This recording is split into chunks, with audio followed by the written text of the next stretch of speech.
So, the story of imperialism, anti-imperialism in Ireland is a pretty long and monstrously complex topic. So the main challenge I really had preparing for today's talk was trying to select the bits that I think are probably most useful in terms of a Toronto audience. And what I've actually opted for is an overview of the history to pick out the elements of the colonial experience that were implemented elsewhere, particularly in Canada, and then to look at how class tensions within the anti-colonial movement and how nationalism managed to sideline these tensions. There's a common bit of Irish nationalist rhetoric, you hear it quite a lot, that refers to 800 years of British oppression. And normally that tends to bug me because it's very much based on, extending back the kind of 18th century timeline.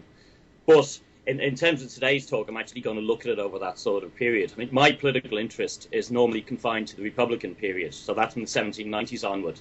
And that's because the old fight over which chief or king should rule became replaced with the fight for republicanism, broadly the idea that people should rule. So that 800-year timeline, though, has some uses in helping us understand something of the workings of colonialism and imperialism today, and as importantly, the dynamics and limitations of movements against imperialism. If you run from that calendar, the colonisation of Ireland begins in 1169. So that's over 300 years before Columbus reaches the Americas, and over 400 years before the English started the Virginia colony. James Connolly, revolutionary syndicalist who was executed by the British after the 1916 Rising, tried to combat the argument that socialism was a foreign import in Ireland by arguing that Irish tribal society, before the arrival of the Normans, contained precursors of socialism. So he wrote that the Irish chief in reality held his position upon the sufferance of his people and as an administrator of the tribal affairs of his people, while the land or territory of the clan was entirely removed from his private jurisdiction. So when the Normans arrive in Ireland in 1161, they start the process of destroying that old social political structure and replacing it with the feudal system, where the lord holds absolute power unto the king. The Normans built enormous military fortifications dominating the best agricultural land. These were typically manned by quite small numbers of soldiers who had vastly superior weapons. And physically, these multi-storey stone castles dominated the mud and straw villages of the native population at the time. They're still, in fact, incredibly impressive structures on the landscape today.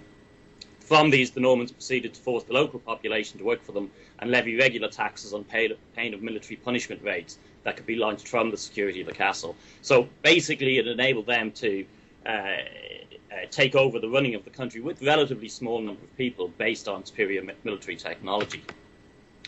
They also made use of existing divisions between the Irish chiefs to allow their relatively small numbers to divide and rule, recruiting allies from one lot, using them to fight another lot.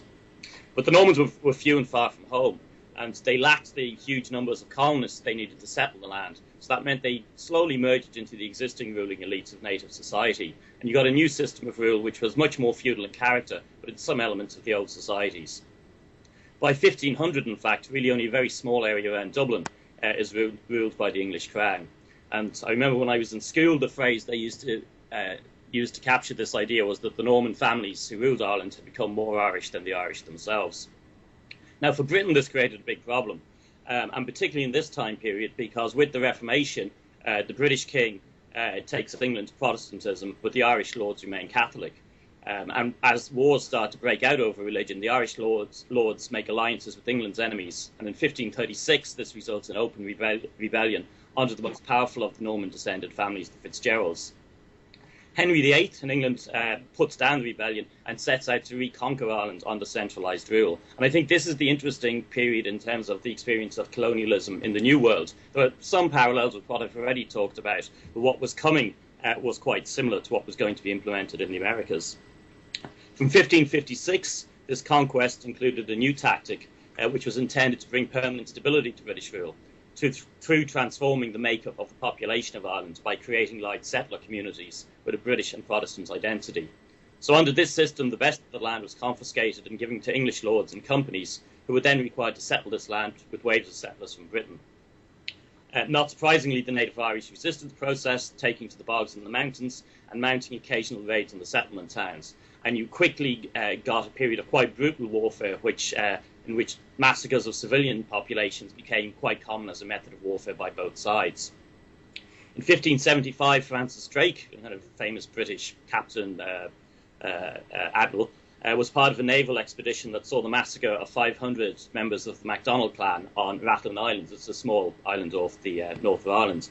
Now, I single that out because Drake was also a shareholder in the Virginia Company, and in fact was involved in the first attempted British colony at Roanoke Island in 1858, just a decade after the massacre at Rathlin.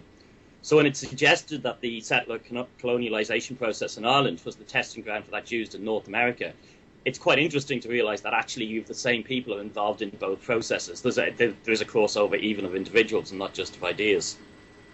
And the process was based on manipulating the existing cultural, language, religious and ethnic differences between people in order to prevent bonds of solidarity emerging that might otherwise threaten the rule of the colonial power.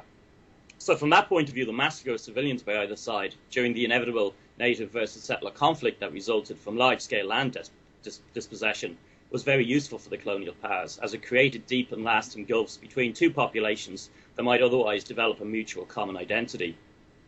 The massacres of the 1500s in Ireland entered into the folklore mythology of both Catholic and Protestant populations, and the telling and retelling of past massacre stories served to prepare and harden those who were going to be creating the next massacres. And in fact, if you look at Orange Order banners today, you'll see, apart from the ones celebrating major victories over their Catholic opponents, so Battle of the Boyne type stuff, many will depict massacres of Protestants that happened in that period of time. So it's still very much in the current consciousness as a justification for sectarian tensions today. Ireland in the 1790s saw the emergence of a mass republican movement influenced by the American and then the French revolutions. This mass movement sought to break this historic pattern of sectarian conflicts. The Protestant-led United Irishmen who initiated the movement explicitly broke from any idea of returning to the old Irish ways, and instead proclaimed that it didn't particularly matter when your ancestors had arrived in Ireland or what religion you were. The point was to strive to overthrow the monarchy and bring in the Irish Republic, the rule of the people. So the most common proclamation you heard is they talked about how the common name of Irishman should replace that of Catholic, Protestant or dissenter. But right from the start, that movement also includes those who favoured a radical levelling agenda in addition to the democratic agenda of mainstream republicanism. It's quite mixed. It also contains those who saw an independent Ireland. As soon as independence was achieved, they advocated that Ireland should open up its own colonies in the Caribbean. And, that's a good kind of illustration of some of the contradictions you get within national liberation movements.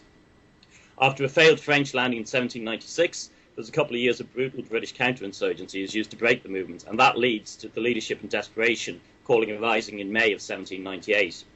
Now, in terms of mass participation, that's the biggest rising the island saw. There were tens and perhaps even hundreds of thousands of people taking up arms across Ireland that summer. In the southeast, the rebels initially won a sequence of victories, leading to the proclamation of a Wexford Republic, but that's short-lived. It only lasted about 6 weeks, and the rebellion's crushed as fresh troops arrived from Britain. In the north, where significant numbers of Protestants fought in the rebel armies, the wealthy leadership of the Northern United Irishmen, fearing for their property, refused to initially give the orders to rise. So a guy called Henry Joy MacDonald gets that leadership recalled and issues the order for the rising, but it's happening after the rising in the south. They've won initial victory, but then they too are defeated. And right before his execution, he issues the warning to future Republicans to beware that the rich will always betray the poor. So right from the start of Irish republicanism, you can see class tensions and the question of just what sort of republic is being fought for.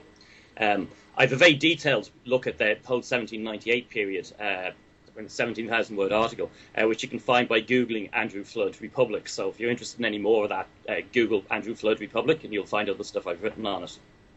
But the general lesson was repeated in various forms within the Republican movements over the next 200 years. In 1848, the Young Ireland Rebellion failed to catch light because William Smith O'Brien, the wealthy landlord that led the rising, forbade the seizing of food from the big houses. Now, this is in the middle of the Irish famine, when somewhere in the region of 1 million people died from hunger or disease, and another 1 million people emigrated. So that the idea that you could have a rebel army based on the starving peasantry that could not seize food, that could somehow magically produce food supplies, was completely ludicrous.